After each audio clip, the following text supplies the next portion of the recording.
temas como por ejemplo redes de compra, Paraguay Hoy, la gestión de la cadena de suministros a través de modelos especiales, la factura electrónica en Paraguay, entre otros temas que iremos desarrollando durante esta Expo Capasu 2023.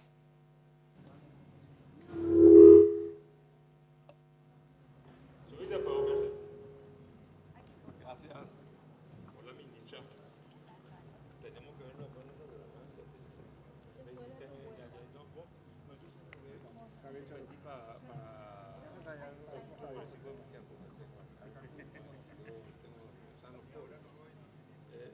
entonces, sentate con el medio de la dama. ¿Cómo? Sentate.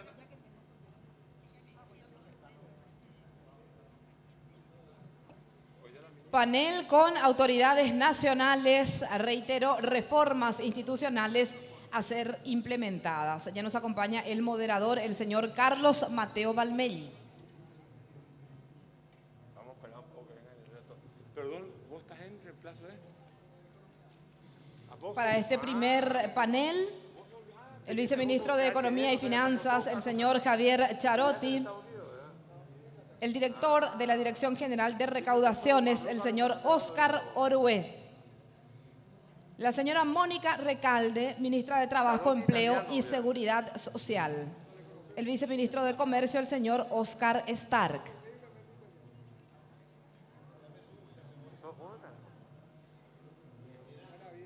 Buena vida.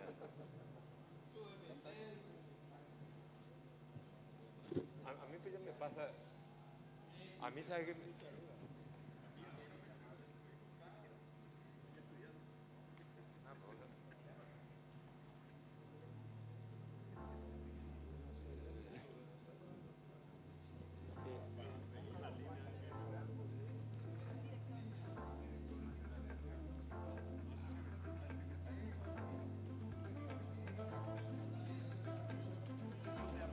los cargos por arriba. Fabián. Oscar.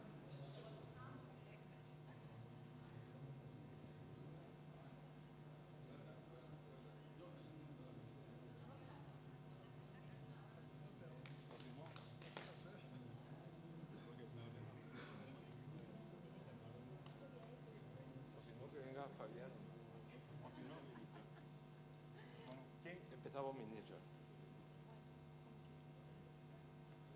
Después lo que te voy a hacer es preguntas así a cada uno, ¿verdad?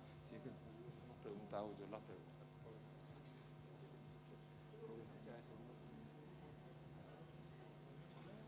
Se pudre todo, ¿verdad?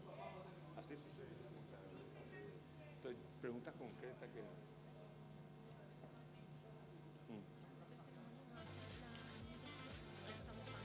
Ah, ya viene. Yo ya expliqué, mamita, para no molestarte. ¿Ya? Oh, vos me pasas a mí la palabra. Te paso. La puta boca te está haciendo de sangre. No.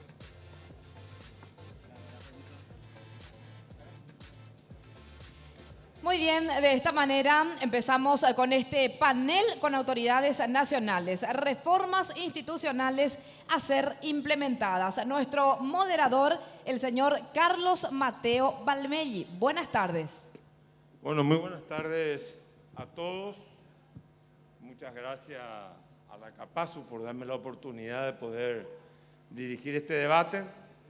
Este debate creo que hay que ubicarlo en el contexto que vive el Paraguay, que es el contexto de un nuevo gobierno que ha llegado con propuestas nuevas, con iniciativas, con un abanico, un rosario de reformas que tienen que ver con aspectos institucionales del Estado, que tiene que ver con aspectos de estructuras organizacionales del Estado, y que por sobre todas las cosas van a buscar, o pretenden buscar, una nueva relación entre el contribuyente, entre el industrial, entre el economista, el hombre que hace economía en el Paraguay, entre la ciudadanía en general y el Estado paraguayo.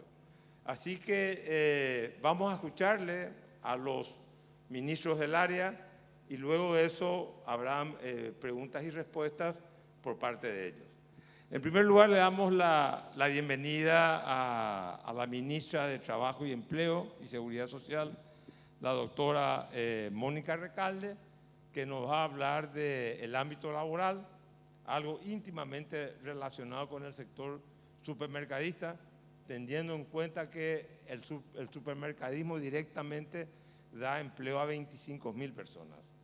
Así que creo que ella va a tener muchas cosas que decirnos con respecto al futuro. Además de su formación, hay que reconocer que ella es, como se dice en la administración pública paraguaya, es de la casa, o sea, proviene del Ministerio de Trabajo. Mónica, un placer de que esté con nosotros.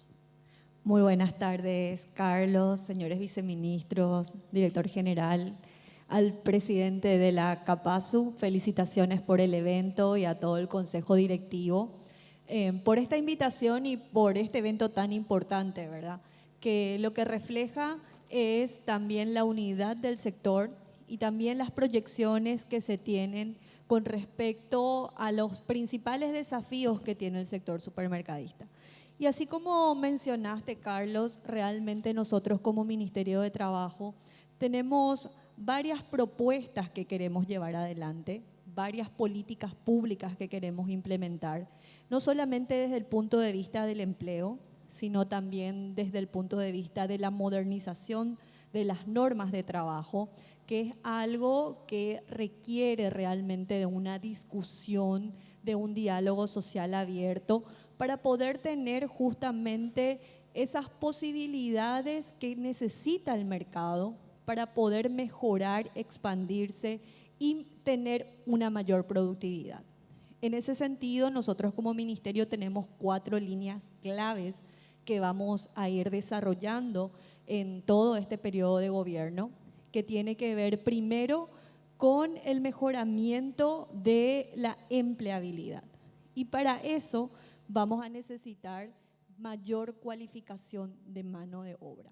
La mayor cualificación de mano de obra trae aparejada una menor rotación dentro de los puestos de trabajo, trae mayor cualificación justamente para que las personas puedan permanecer dentro de sus empleos y las inversiones que se hacen en esta formación y capacitación sean después redituadas en mayor rentabilidad para las empresas.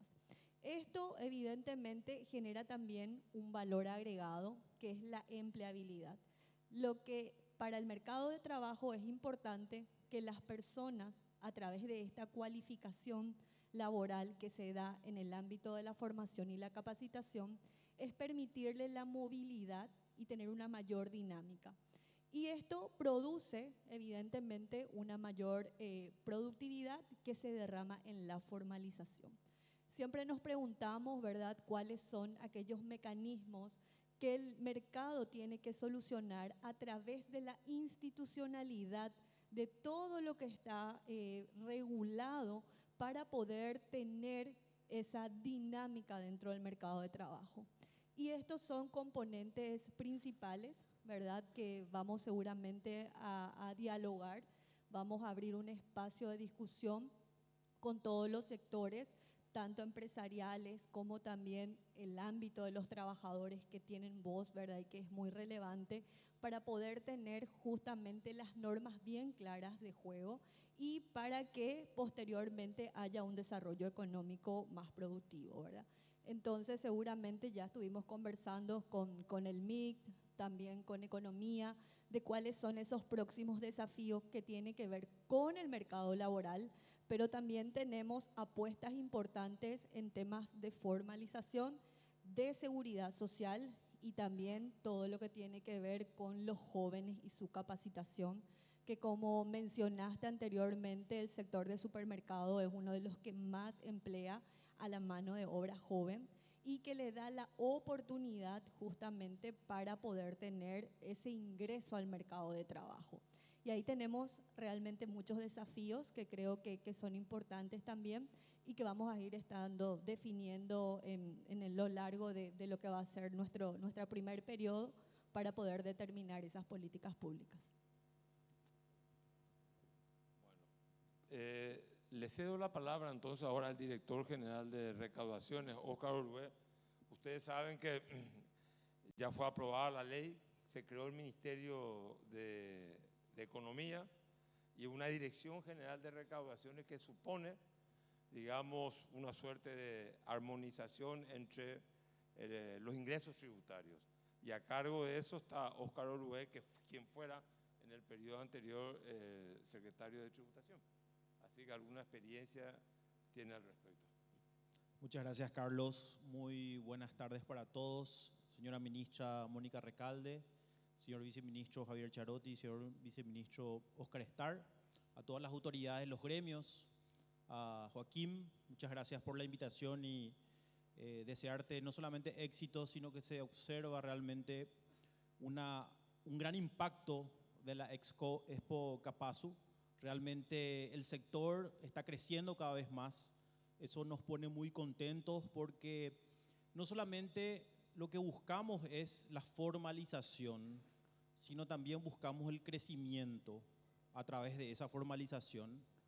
Justamente estuvimos hablando hoy de la posibilidad de que productores frutícolas se puedan formalizar y de esa manera vender directamente a las empresas formales. Hoy muchos productores pequeños no pueden vender sus productos a supermercados porque justamente no están formalizados. Entonces, vamos a trabajar conjuntamente entre el Ministerio de Agricultura, el SENAVE, también el Ministerio de Trabajo, de tal manera poder lograr eso.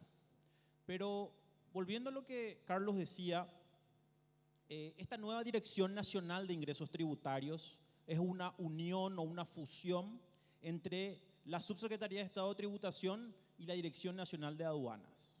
Es una entidad autónoma, es una entidad autárquica, y esto era una visión que el presidente Santiago Peña ya tenía cuando él fue ministro de Hacienda. O sea, esto no es algo nuevo o algo que se creó ahora y muchos criticaban que fue muy rápido, pero en realidad la decisión política del presidente era que teníamos que concentrarnos en lograr una mayor dinamización de la economía sin aumentar impuestos, sin aumentar o sin cambiar las reglas de juego para todos los industriales, comerciantes, empresarios, emprendedores. El Paraguay hizo una reforma tributaria en el 2019 y a partir del 2020 se implementó regímenes simplificados dentro del impuesto a la renta empresarial. Eso de alguna manera hoy está permeando en la economía. Hay mucha gente que está sabiendo de que es más fácil ser formal, de que es más sencillo cumplir con las reglas y no es tan burocrático, no es tan complicado. Entonces, creemos que este es el camino y esta unión lo que busca es una mayor recaudación, producto del uso de tecnología, establecer criterios no solamente de sistemas informáticos o tecnología de primer nivel, disminuir la intervención humana en los procesos de despachos aduaneros, donde sabemos que lastimosamente muchas veces hay todo un sistema paralelo donde se introducen mercaderías subvaloradas o directamente en frío. Entonces, sin aumentar impuestos, que es la visión que tiene el gobierno y una decisión ya política, donde hay seguridad jurídica, lo que se logró con esta dirección nacional es, en este sentido, trabajar coordinadamente entre aduanas y tributación.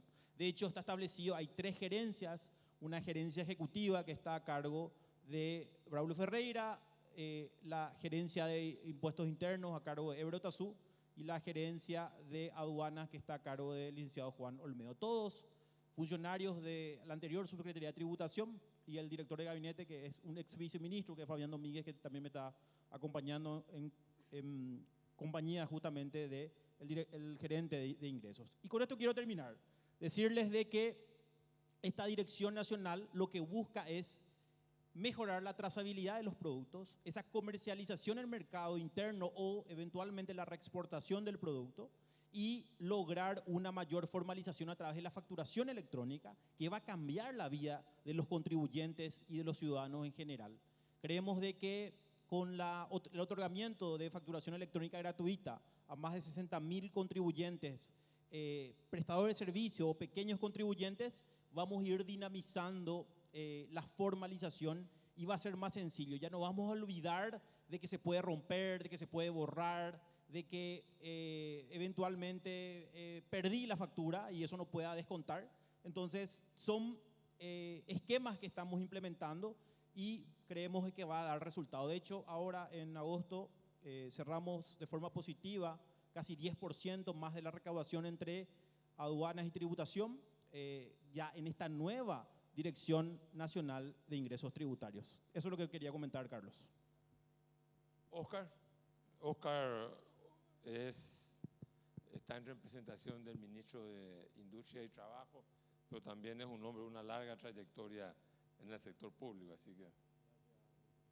Muy buenas tardes a todos, señora ministra, señor viceministro, señor director nacional, doctor Carlos Mateo, un placer estar acá, muchas gracias por la invitación. Como decía el doctor Carlos Mateo, el ministro me pidió que le sustituya porque le convocaron a Mauricio Aroa y era una reunión que no podía evitar. Nosotros en el Ministerio de Industria y Comercio, que nos consideramos el punto de contacto entre el sector privado y el sector público, tenemos la instrucción precisa del señor presidente de la República de hacer todo lo que tengamos que hacer para que sea más fácil trabajar y hacer negocios en Paraguay. Y en ese marco, las reformas institucionales que estamos encarando están, digamos, organizadas en 6 ejes estratégicos. El primero, la digitalización y la facilitación de trámites.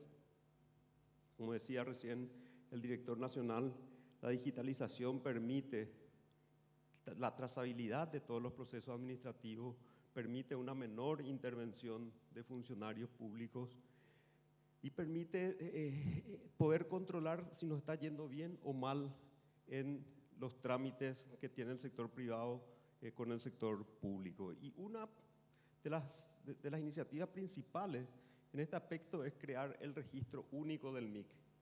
En el Ministerio de Industria y Comercio y en muchas otras instituciones hay registros que están duplicados. Entonces el empresario o el ciudadano tiene que presentar el mismo documento en los diferentes registros, inclusive en las diferentes ocasiones.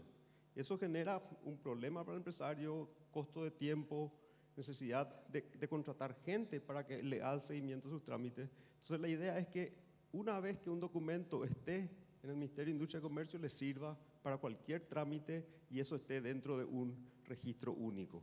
Pero no se limita a eso, porque la relación del sector privado con el sector público no es solamente a través del MIC.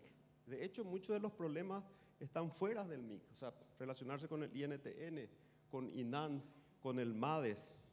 Son procesos que requieren mejorar y que ser más eficientes para facilitar en los negocios que no solamente se hacen dentro del Ministerio de Industria y Comercio, y nosotros tomamos la responsabilidad de trabajar con estas diferentes instituciones y hacer de punto de contacto el sector privado con el sector público. El siguiente punto, el segundo, es facilitar la atracción de inversiones, específicamente en lo que tiene que ver a los regímenes especiales de inversión, ¿verdad? O sea, regímenes especiales de tributación que tienen también diferentes consejos, ¿verdad? O sea, nosotros tenemos un consejo maquila, otro de inversiones, otro de materia prima, y eso hace que no sea consistente o coherente el trabajo de todos. Entonces la idea es unificar en un solo consejo y que trate, y además en los diferentes consejos coincidimos las mismas instituciones. Entonces la idea es, para facilitar estos trámites de gestión de los regímenes especiales, también concentrar en un solo consejo todo el trabajo. Y además concentrarnos en las inversiones que generan mucho valor agregado, mano de obra y valor agregado. El tercero es el de potenciar el viceministerio de MIPYMES. Acá tenemos también la presencia del viceministro de MIPYMES, Gustavo Jiménez, porque creemos que ahí hay un gran potencial de formalización de las empresas y de generación de empleo. Y son además las empresas que más ayuda requieren del Estado. Entonces, concentrar los esfuerzos en las micro primero y en las pequeñas después, y también en los casos que se pueda a las empresas pequeñas y medianas que ya son de alguna manera de un porte más importante. El cuarto es la presentación de normativa para mejorar el clima de negocios, que tiene que ver básicamente con 2 leyes. una de garantías mobiliarias y otra que modifica la ley de quiebras. El quinto es acción para dinamizar el comercio, que tiene que ver básicamente con la logística, ¿verdad? Tenemos un plan nacional de logística que aborda esta problemática o estos desafíos o estas oportunidades y que queremos trabajar con el sector privado para aprovechar nuestra posición estratégica en el centro de Sudamérica, con el corredor bioceánico, con las oportunidades que hay en la hidrovía. Fortalecer la gestión del Ministerio de Industria y Comercio. Tenemos alguna experiencia en el sector público de instituciones que avanzaron mucho en su capacidad institucional y probablemente el Ministerio de Hacienda sea una de esas instituciones, el Banco Central es otro ejemplo y nosotros queremos también caminar en esa misma dirección de profesionalizar el Ministerio, generar una carrera dentro del Ministerio de manera que las políticas vayan siendo cada vez más consistentes y permanentes en el tiempo, ¿verdad? Lo que consiguieron, yo creo, el Ministerio de Hacienda, ahora el Ministerio de Economía y el Banco Central con políticas que llevan ya muchos años consistentes y con resultados muy positivos, ¿verdad? Pero en general, y para terminar esta primera parte de la exposición, muchas de estas iniciativas surgen a partir del sector privado. Entonces, para ir concretando esto y trabajando en los detalles, que ahí probablemente esté en la parte más importante y la que más eficiencia puede agregar a nuestro trabajo, queremos seguir contando con el sector privado para ir, digamos, afinando el lápiz y teniendo lo mejor, sacando lo mejor posible de esta reforma en las que estamos trabajando. Muchísimas gracias, Óscar Starr. Ahora tenemos la palabra del viceministro de Economía y Finanzas, Javier Charotti. Él es un economista estudiado en Inglaterra, en Estados Unidos, del equipo del hombre fuerte de la economía paraguaya hoy, Carlos Fernández Baldovino. Muy buenas tardes a todos, señora ministra, señor director general, señor viceministro Mateo y a la comisión directiva de Capasu. Un placer ver amigos dentro de la comisión directiva, un gusto volver a verlos. Básicamente del Ministerio de Economía tenemos una visión un poco general, en el sentido de que normalmente se habla mucho del crecimiento económico, pero el crecimiento económico es un medio para lograr el bienestar de los ciudadanos. Básicamente la economía lo que intenta es que los ciudadanos estén mejor, que tengan mayor bienestar en su día a día, ¿sí? En ese sentido, hay dos variables claves para aumentar el bienestar de la población. La primera es el empleo y la segunda es la productividad. En ese sentido, las estrategias para lograr incrementar el empleo, creemos desde el Ministerio de Economía que dependen casi exclusivamente del sector privado. El sector privado es inversionista que apuesta por el país, que pone mucho esfuerzo y sudor para que su empresa crezca, que es formal, que tiene muchos costos. El apoyo a ese empresario para nosotros es fundamental. Son ellos los que van a generar el crecimiento económico y en el largo plazo bienestar a la ciudadanía. Es decir, preparar la cancha para los inversionistas locales e internacionales es uno de los grandes desafíos que tiene el Ministerio de Economía y Finanzas. El segundo desafío importante, que es la productividad, que al fin y al cabo es el motor de crecimiento en el largo plazo de todas las economías, depende de transformaciones estructurales. En ese sentido, este gobierno ha empezado a elaborar o a implementar ya ciertas transformaciones estructurales. Un claro ejemplo es la Dirección General Nacional de Ingresos Tributarios, liderado por Óscar y un equipo fabuloso de personas, que tiene como objetivo principal hacer más eficiente la recaudación de los ingresos tributarios. Y lo están logrando, con tasas de crecimiento bastante elevadas en este último mes que pasó, ¿no? Otra de las transformaciones es justamente cambiar esta visión del Ministerio de Hacienda a tener un Ministerio de Economía y Finanzas que empiece a priorizar no solamente políticas de estabilización, sino también políticas de mediano y largo plazo. Uno de los ejemplos fundamentales que se enmarcan dentro de esta estrategia es la creación de la Superintendencia de Fondos y Jubilaciones y Pensiones. Creemos que esa es una reforma clave para precautelar, principalmente para precautelar los fondos de los activos y los jubilados, ¿verdad? Creemos que la supervisión de esos fondos son algo fundamental y va en línea también con una de las preocupaciones que siempre aparece, que es la informalidad. Pues la informalidad la podemos definir de varias formas. Una de ellas es que solamente 2 de cada 10 paraguayos aporta a estas cajas de jubilación, o sea que va a tener una jubilación. Y otra es la informalidad de gente que básicamente no emite factura, etcétera. Y para reducir ese tipo de informalidades, especialmente la del acceso a una jubilación digna, es esta superintendencia. Y por otro lado, dentro de poco vamos a estar presentando proyectos específicos sobre incentivos para que se reduzca la informalidad definida como la segunda forma. Y la tercera, digamos, hay varias reformas que también se vuelven muy relevantes, como por ejemplo la ley del servicio civil, de la carrera civil, que creemos también que es muy importante, con unos ajustes a impulsar. Tenemos también otras como la creación de la Superintendencia de Valores, que creemos que es fundamental por el rol que tiene, especialmente en proveer información sobre el sistema financiero para tomar mejores decisiones. Entonces, básicamente la visión del Ministerio de Economía tiene esas 2 patas: la generación de empleo, en donde el sector privado tiene un rol fundamental, y el de aumentar la productividad para favorecer el crecimiento de largo plazo. Gracias. Bueno, empezamos entonces con algunas preguntas.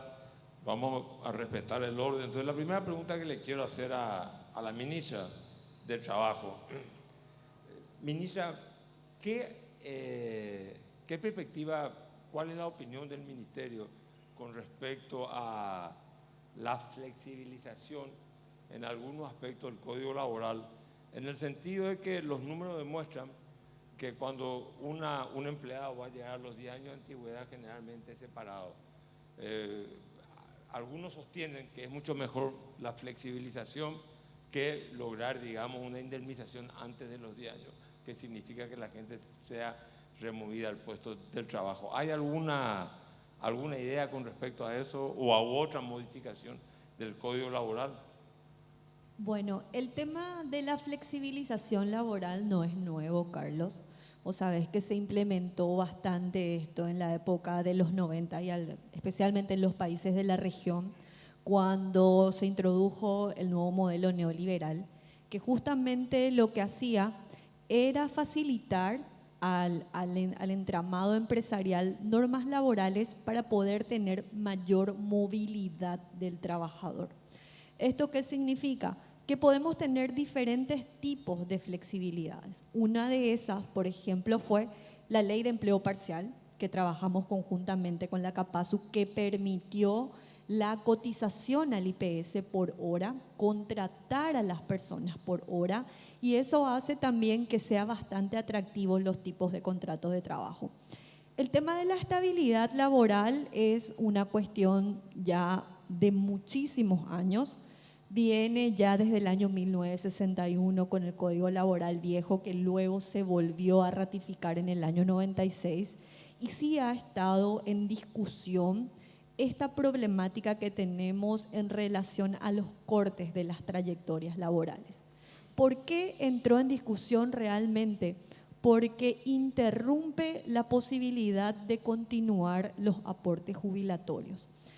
Y si bien hay que mirar desde los 2 puntos de vista, desde el punto de vista de las luchas y reivindicaciones laborales, también el Paraguay tiene que comenzar a entender la nueva visión del empleo respecto a la modernización y respecto a las rotaciones laborales que ocurren dentro del mercado. ¿Por qué? Porque una persona ya no empieza y termina su misma trayectoria en la misma empresa. Entonces, cuando tenemos esas movilidades, las normativas laborales, que son las últimas realmente en reformarse, primero vamos a ver reformas económicas, vamos a ver reformas tributarias, y finalmente se dejan las normas laborales para el último lugar. Y ahí tenemos que sentarnos a discutir porque tenemos dos cuestiones y dos visiones de derechos, pero tenemos también la visión de la realidad del mercado de trabajo. Y cuando tenemos que entender esto y tratar de plasmarlo, tenemos que negociar y tenemos que tener un diálogo abierto. Entonces, la postura del Ministerio de Trabajo siempre va a ser aperturista, escuchar las posturas de todos los sectores y trabajar por sobre todo con evidencias, porque una cuestión es la percepción y otra cuestión es la evidencia de cómo son las trayectorias laborales reales en muchísimos sectores de nuestra economía.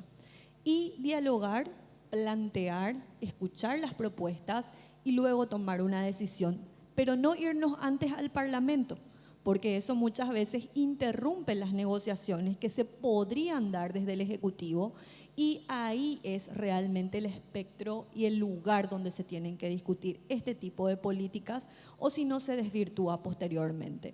Entonces, en ese sentido, el diálogo social para este tema de la estabilidad, también para el tema de política salarial, también para las cuestiones de formalización y de seguridad social es clave. Son temas muy sensibles que tienen que tener un abordaje con evidencias, con respeto, pero también con una alta visión política de las consecuencias que se podrían tener.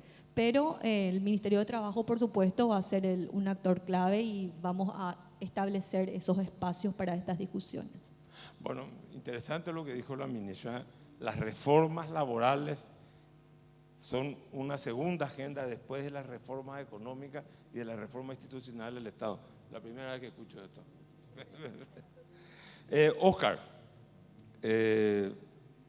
estuviste en la Secretaría Técnica de Tributación, ahora estás dirigiendo la aduana.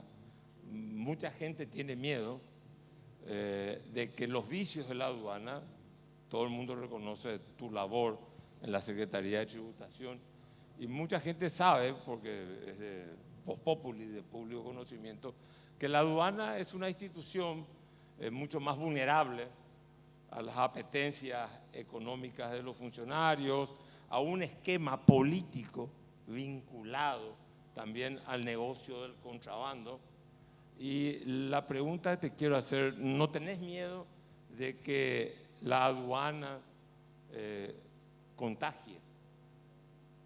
contamine una institución, digamos, que se está blindando y que, digamos, los últimos 5 años fue llevado con mucho profesionalismo?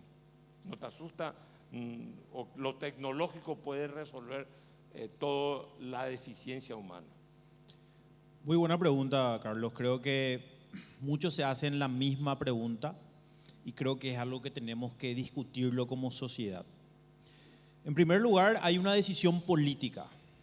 El presidente de la República claramente lo dijo, que queremos modernizar el ámbito aduanero, establecer reglas claras, establecer procesos más simples, menos burocráticos, un sistema de valoración de mercaderías que sea ya en base a tecnología, como es en otros países, donde esa intervención humana, y decía recién, disminuya, donde no sea tan importante el valorador, el vista, el resguardo, que normalmente siempre era como un coto de, entre comillas, negociado, o un coto político, podríamos decirlo también, porque, y el presidente lo dijo claramente, ¿verdad?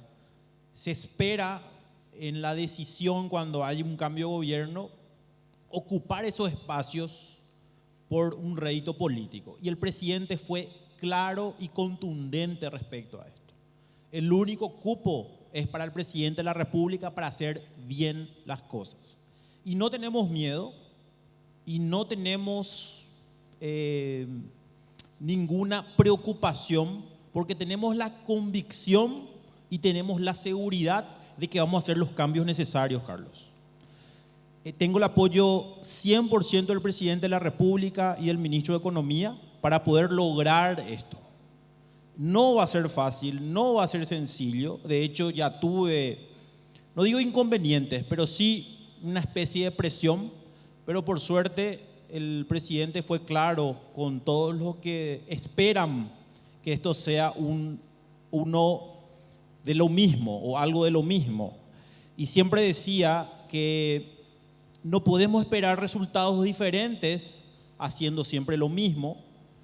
La idea que teníamos era de romper ese esquema o básicamente ese corset que tenía el régimen aduanero, porque en la anterior ley figuraba cuál era la función de cada una de estas personas, el resguardo, el vista, el valorador. Eso rompimos, cambiamos con la ley 7143 y hoy vamos a rediseñar todo esto para el 2024. Esta es una etapa en la cual estamos gradualmente cambiando. He dispuesto el cambio de los 35 administradores de las diferentes aduanas a nivel nacional. El 70% de ellos son personas nuevas que se les está dando la oportunidad en base a una exhaustiva evaluación. Solo el 30% volvimos a apostar por personas que ya tenían experiencia. Y tal como lo dijo el viceministro Charotti, los números en estos 15 días fueron bastante buenos. Pero no queremos quedarnos nomás con la frase escoba nueva barre bien.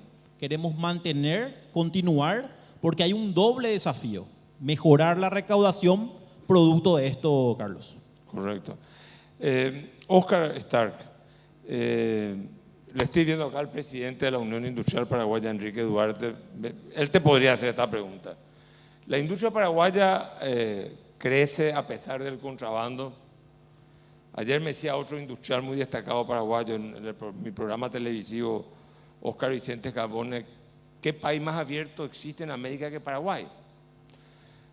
La industria paraguaya, diría Enrique Duarte, no pide mercados cautivos. He visto que el Brasil ahora en su acuerdo con la Comunidad Europea está pidiendo 25% de mercado cautivo para productos brasileños. Y dice también, vamos a tener preferencias en la compra del Estado. Salió una ley de preferencia para que las instancias estatales, los entes públicos, tengan un pequeño, o sea, el ofertante paraguayo, la industria paraguaya tenga un pequeño margen de beneficio que fiscalmente se demostró que es neutral.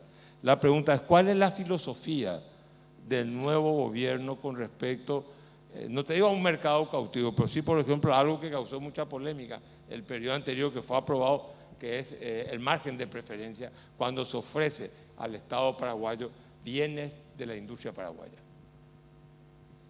En estos días estuvimos en Ciudad del Este en la Expo Maquila y el señor presidente de la República, Santiago Peña, hizo un discurso. Ahí en la apertura estaba también el señor presidente de la UIP y claramente él manifestó ahí: el desarrollo económico pasa necesariamente por el desarrollo industrial. O sea, eso es algo que lo tiene clarísimo el señor presidente y que bajó la línea hacia los ministerios, específicamente en nuestro caso el Ministerio de Industria y Comercio. Tenemos que trabajar con la industria y para la industria, para que la industria pueda ser cada vez más eficiente. Y para ello tenemos que usar todas las herramientas que estén a nuestro alcance, ¿verdad? Desde el margen de preferencia para las compras públicas hasta la ley 6090 y otros regímenes como el régimen de Maquila, por ejemplo, que es un régimen industrial muy exitoso. O sea, $1.000 millones de exportación de manufactura a través del régimen de Maquila es un número realmente sorprendente, impensable hace muy pocos años atrás, ¿verdad? Y si uno visita algunas pocas industrias, que lo hicimos también en estos días, hay industrias textiles de primerísima tecnología que están con 1.500, 1.600 empleados y tienen inversiones de 80, 90 millones de dólares, ¿verdad? O sea, es así mismo, como decía Carlos Mateo, a pesar de la apertura de nuestro país, la industria está creciendo rápidamente y vamos a seguir en esa misma línea. Javier Charotti, el gobierno ha propuesto, ni bien llegado, algo que suele ser inusual en el Paraguay, que un gobierno asuma y ya tenga una agenda establecida de reforma. Generalmente hay un periodo, parece que, de aprendizaje y después se toman las decisiones políticas. Acá parece que se llegó con una agenda. Se llegó con una agenda. La agenda incluye la reforma organizativa y administrativa del Estado, como por ejemplo la Secretaría de Ingresos Tributarios. Ahora bien, ¿qué hay con respecto a la reforma? No se habla de eso, reforma económica del Estado, en el sentido de qué hacemos con Copaco, qué hacemos con tantas empresas estatales que significan una pérdida, qué hacemos con Cañas Paraguayas, qué hacemos, no sé, me animaría a decir con la industria nacional del cemento, habiendo cementeras muy grandes en el Paraguay. El Estado se va a modificar solamente en el aspecto administrativo para transparentar y mejorar su gestión, o va a haber también una reforma en el campo, el Estado como actor económico. Bueno, en ese sentido, es cierto, este gobierno liderado por el presidente de la República tenía las ideas muy claras de las políticas a ser implementadas. Una anécdota es que ahí es donde le conocí a Mónica y le conocí a varios del equipo que iba a trabajar, porque se empezó a trabajar ya prácticamente del día después que se ganó las elecciones, con planes ya, con Oscar también ya nos veníamos reuniendo, con planes ya muy concretos y listos para ser aplicados, ¿verdad? En el sentido de las empresas públicas hay planes concretos, se van a presentar seguramente pronto, se está trabajando en eso, de hecho que tenemos reuniones de la Comisión de Empresas Públicas el lunes, o sea, estamos en reuniones constantes. Hay empresas públicas, sí, hay empresas públicas que claramente tienen problemas financieros, y hay una agenda de reformas que se van a seguir implementando, pero de nuevo, si uno piensa en los ejes que te venía comentando, porque la clave del crecimiento económico está en el empleo y en la productividad. El rol del sector público para generar bienestar, es decir, crecimiento económico, está en marcar la cancha al sector privado. Eso es lo que va a generar empleo. ¿Cómo cambiamos la productividad? Con reformas estructurales. Y obviamente las empresas públicas tienen que formar parte de una agenda de reformas estructurales. Pero hay reformas más urgentes que otras, ¿no? Y una de ellas es la del fondo de pensiones, por ejemplo, ¿sí? O tener una dirección nacional de ingresos tributarios que nos ordene y nos dé eficiencia en la recaudación. Otra es tener una institución como el Ministerio de Economía y Finanzas que se empiece a preocupar por este tipo de preguntas como la que estás haciendo y ofrezcan políticas públicas que logren que el Estado sea más eficiente en su gestión, pero principalmente que marque la cancha al sector privado para favorecer el crecimiento económico. Y en ese sentido, políticas orientadas a las empresas públicas que hoy tienen una situación financiera complicada es muy relevante y seguramente van a estar en la agenda. Sí. Ministra, ¿qué vamos a hacer con el IPS? Una pregunta un poco compleja que requiere de un abordaje de varias perspectivas que tienen que ver, ¿verdad? El IPS tiene un problema de larga data, un problema que si observamos los números viene aproximadamente desde los años 90. No es un problema que recién observamos en los últimos 10 años. Es mucho más profundo porque justamente el mercado cambia y las reglas son rígidas. Cambiar un modelo de seguridad social, y ahora Javier tiene la experiencia también que nos acompaña ya ahora en temas de superintendencia, es muy sensible. Entonces, cuando se hacen propuestas para las modificaciones, tienen que ser propuestas con una apertura y con una sensibilidad social que pueda realmente generar confianza. ¿Por qué IPS tiene problemas para cambiar? Porque IPS no genera confianza en la población. Hay que ser sinceros. Y entonces, con la prestación de servicio más próxima, que es el sistema de salud, ya las normas viejas ya no dan respuestas a las necesidades nuevas. Existe una presión muy importante sobre el Fondo de Salud de IPS que necesita ser revisado de forma presupuestaria, primeramente, de forma técnica y también de forma política, porque con los recursos que hoy se recaudan para ese fondo de salud no hay vamos a decir, no se llenan realmente estas expectativas.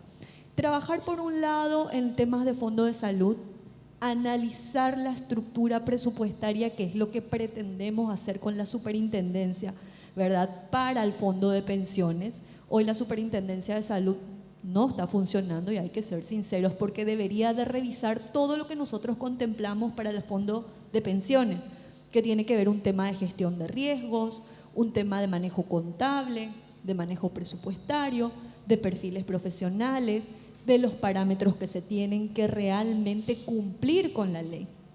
Pero el IPS requiere de un diálogo más abierto y de dar pequeñas señales a la ciudadanía para generar más confianza y hacer esos abordajes integrales. Bueno, tenemos poco tiempo y quiero hacer una pregunta a cada uno de ustedes antes de retirarnos. Oscar, las zonas francas van a ser estimuladas, van a ser dejadas de lado, el Paraguay va a promocionar eso o nos vamos a quedar solamente con el modelo de Maquila o con las leyes ya existentes que son bastante generosas para la inversión extranjera. ¿Cómo estamos, por ejemplo, en un tema zona franca? Una ley que tiene más de 10 años y tenemos 3 o 4 zonas francas solamente. Bueno, creo que esto es muy importante, Carlos. Imaginar que hasta el 2018, en 20 años, solamente había 2 zonas francas en la zona de Alto Paraná, donde siguen operando esas zonas francas. Y en estos últimos 5 años el Paraguay ha impulsado este régimen, porque es un régimen especial, en el cual, al igual que lo que es Maquila, lo que busca es un mayor desarrollo económico a través de generación de empleo. Y ahí podemos citar 3 casos que nosotros consideramos de éxito.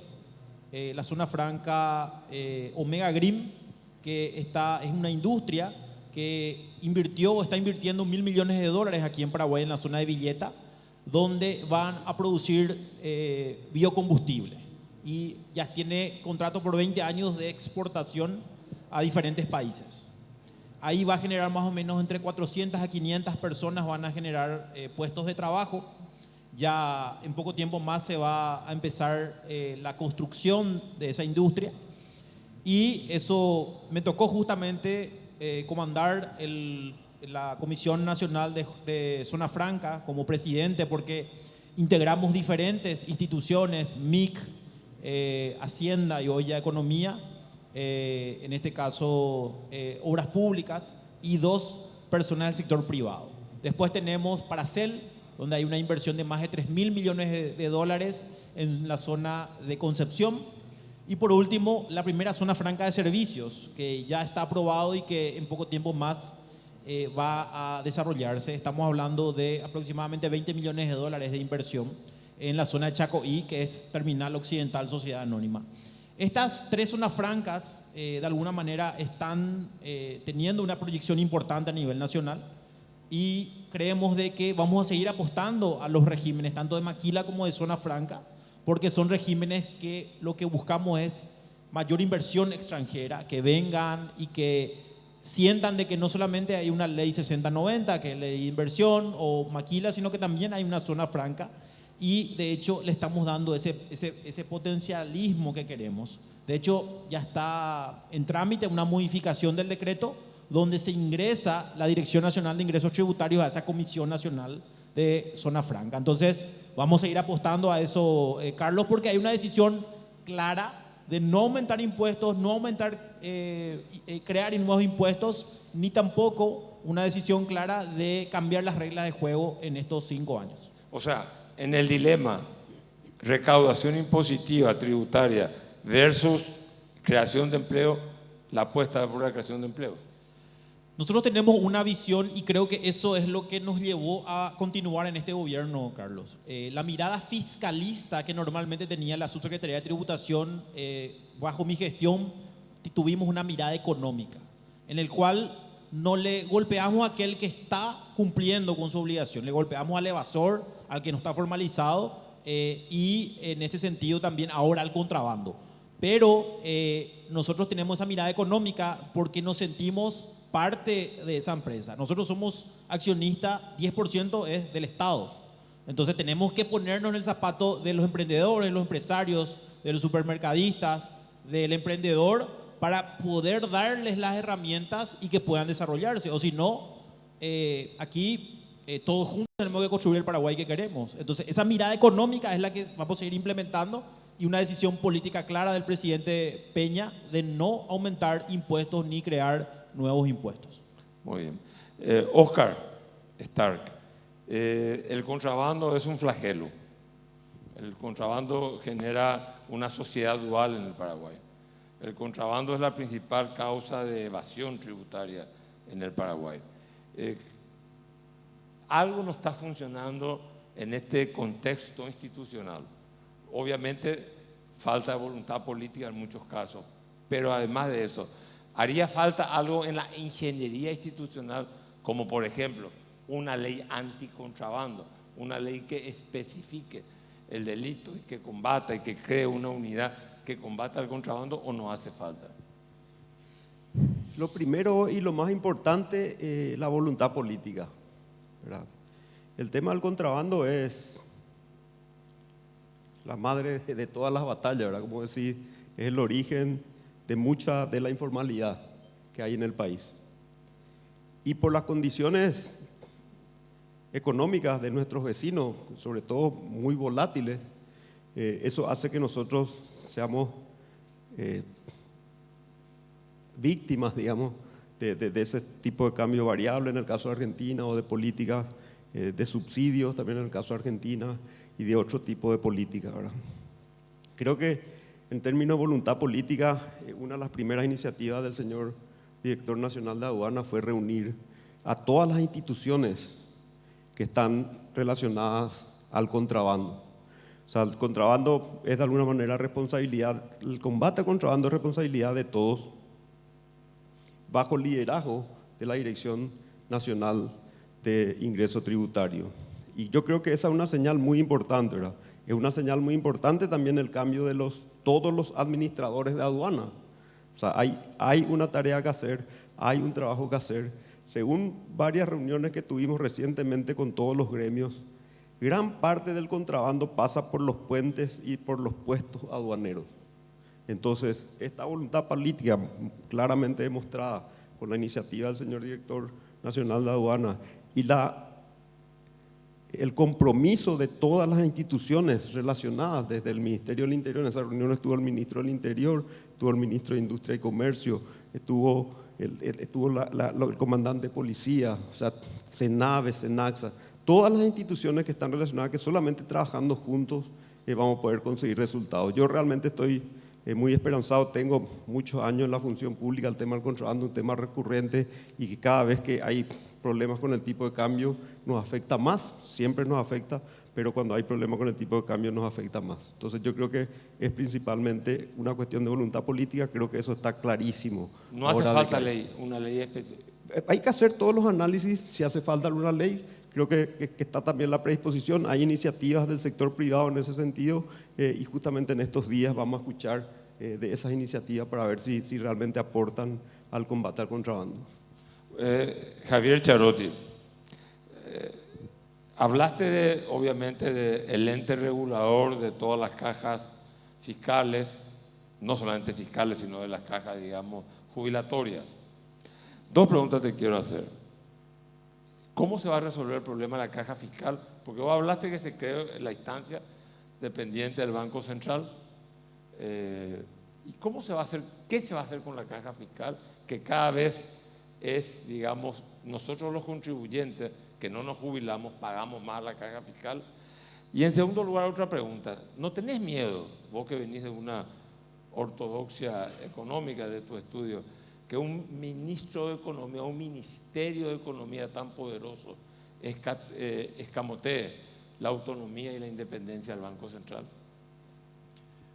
Bueno, voy a empezar por una cuestión que recién le preguntaste a Oscar, que me Sí, pareció cómo muy no. importante, en la que mencionaste si había que elegir entre crecimiento económico e ingresos tributarios. Crecimiento económico se entiende como un crecimiento sostenido en el tiempo. En ese sentido, la causalidad va del crecimiento, mayor crecimiento económico nos da mayores ingresos tributarios. Cualquier variación de la tasa tributaria solamente afecta a la demanda, es decir, tiene un efecto, obviamente, en el desempeño económico de ese año, pero son políticas de demanda. Nosotros estamos hablando de crecimiento económico por el lado de la oferta. Entonces no existe esa disyuntiva entre elegir entre uno y otro, y claramente estamos apostando a el sector privado y al crecimiento económico, ¿sí? Y eso va a traer ingresos tributarios. Con respecto a la ley de pensiones, fondos de pensiones y la caja fiscal, obviamente hoy en día el sistema tiene déficits que son conocidos, una mala gestión de riesgos de inversión, y nosotros consideramos que parte de la solución es esta superintendencia, porque lo que esta superintendencia pretende es velar por el cumplimiento de lo que hoy ya está escrito dentro de las cartas orgánicas de cada una de estas superintendencias. Entonces, esos de cada una de las cajas. Esa creemos que es el primer paso para lograr una solución definitiva a cómo se manejan esos fondos, ¿sí? Entonces, creemos que ese es un paso fundamental. La segunda pregunta, creo que podemos darle un contexto histórico inclusive. En los países de la región, y me refiero especialmente a América Latina, Paraguay ha sido, junto con Colombia, el único país que ha mantenido una estabilidad nominal. La clave para mantener esa estabilidad nominal la consecuencia fue la Constitución de 1992, pero fue principalmente el fortalecimiento del Banco Central del Paraguay en su autonomía. Eso quedó explícito en la Constitución Nacional del 92, pero si uno ve los datos, uno puede observar que hubo un cambio en el comportamiento principalmente de los tomadores de decisiones de las políticas públicas en el país. Hubo un reconocimiento de que la independencia del Banco Central es una condición necesaria para lograr poner la cancha en condiciones al sector privado. No en vano, nuestra moneda cumple 80 años. ¿Sí? Desde el Ministerio de Economía y Finanzas se le da un enfoque complementario en el que lo que se intenta es ofrecer las condiciones necesarias, como por ejemplo un plan de convergencia fiscal a nuestra meta, ¿sí?, de déficit, que sea consistente con las políticas monetarias. O sea, un Ministerio de Economía y Finanzas fuerte, lo que le va a permitir al país es tener una visión de crecimiento compatible con sus políticas estabilizadoras y consistentes con un Banco Central independiente y una política monetaria que apunta a una política de reglas. Es decir, el Banco Central hoy en día te dice la inflación a la que perseguimos es 4%. Y dentro de un mundo con inflaciones bastante altas, o al menos altas relativas a sus metas, el Paraguay hoy puede decir que está dentro del rango meta, ¿sí? Eso habla muy bien de la institucionalidad y yo lo veo como un complemento a lo que es el Ministerio de Economía hoy en día. Correcto. Bueno, lastimosamente llegamos al tiempo. Lo que sí es alentador es ver que el área económica del Paraguay está blindada y está integrada por profesionales que tienen un compromiso con los objetivos del Estado paraguayo, con la estabilidad, la transparencia, el crecimiento y el desarrollo social. Muchísimas gracias.